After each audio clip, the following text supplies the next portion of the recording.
नमस्कार सभी दोस्तों को। दोस्तों, आज की मेरी कहानी है तेनालीराम की कहानी और कहानी का शीर्षक है कि मौत की सज़ा।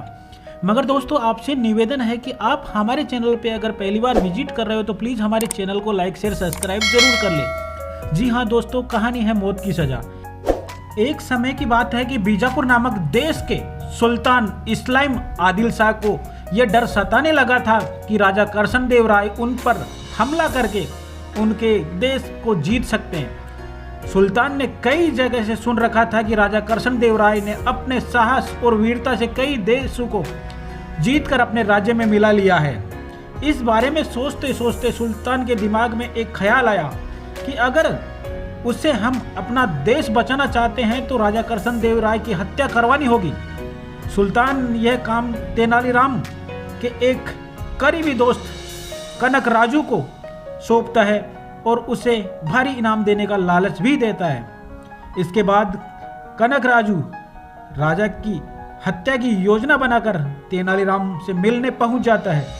तेनालीराम लंबे समय के बाद अपने दोस्त को देखकर बहुत खुश हो जाता है। उसका अपने घर में अच्छे से स्वागत करता है और तेनालीराम अपने दोस्त कनक राजू को अच्छी तरह से सेवा करता है।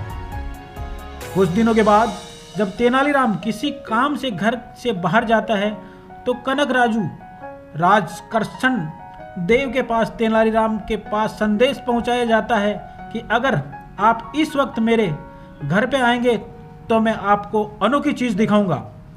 ये चीज़ ऐसी है जिसे आपने कभी नहीं देखा होगा। संदेश पढ़कर राजा तुरंत तेनालीराम के घर पहुंच जाते हैं। घर के अंदर जाते ही समय राजा कृष्णदेव राय अपने हाथ में कोई हथियार नहीं लेकर जाते और सिपाहियों को भी बाहर रुकने का आदेश देते हैं। राजा के घर में घुसते ही कनक राजू उन पर छुरे से वार कर देता है, लेकिन राजा कृष्णदेव राय बड़ी ही चतुराई से कनक राजू के वार को रोक देते हैं और अपने सिपाहियों को आवाज़ लगाते हैं। राजा की आवाज़ सुनते ही अंगरक्षक वहां पहुंच जाते हैं और कनक राजू को पकड़कर उनकी हत्या कर देते हैं। राजा कृष्णदेव राय का कानून था कि राजा पर जानलेवा हमला करने वाले को जो भी आश्रय देता है उसे मृत्यु दंड की सजा सुनाई जाती है। इसीलिए तेनालीराम को भी मौत की सजा सुनाई जाती है। मृत्युदंड मिलने के बाद तेनालीराम राजा से माफी की गुहार लगाता है, लेकिन राजा कृष्णदेव राय कहते हैं कि तेनालीराम, मैं तुम्हारे लिए राज्य के नियम के विरुद्ध और नियम को नहीं बदल सकता। तुम उस व्यक्ति को अपने घर में रहने दिया जिससे मुझे मारने की कोशिश की, इसीलिए मैं तुम्हें क्षमा तो नहीं कर सकता, लेकिन तुम्हें किसी तरह की मृत्यु ही चाहिए। यह निर्णय मैंने तुम पर छोड़ता हूँ। इतना सुनते ही तेनालीराम कहता है कि महाराज, मुझे बुढ़ापे की मौत चाहिए। यह सुनकर सभी हैरान हो गए। राजा कृष्णदेव राय हंसते हुए कहते हैं, तेनालीराम, तू अपनी समझदारी से फिर से बच गया।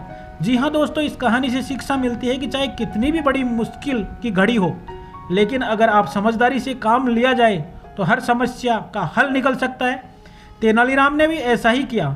सामने मौत नजर आते हुए भी अपने दिमाग से काम लिया और अपनी जान बचाई। जी हाँ दोस्तों, कैसी लगी ये तेनालीराम की मौत की सज़ा कहानी? अगर आपको अच्छी लगी तो प्लीज़ हमारे चैनल को लाइक शेयर सब्सक्राइब जरूर करें ताकि आपको आगे भी मिल सके ऐसे ही प्रेरणादायक और इंटरटेनमेंट स्टोरीज। तब तक के लिए जय हिंद।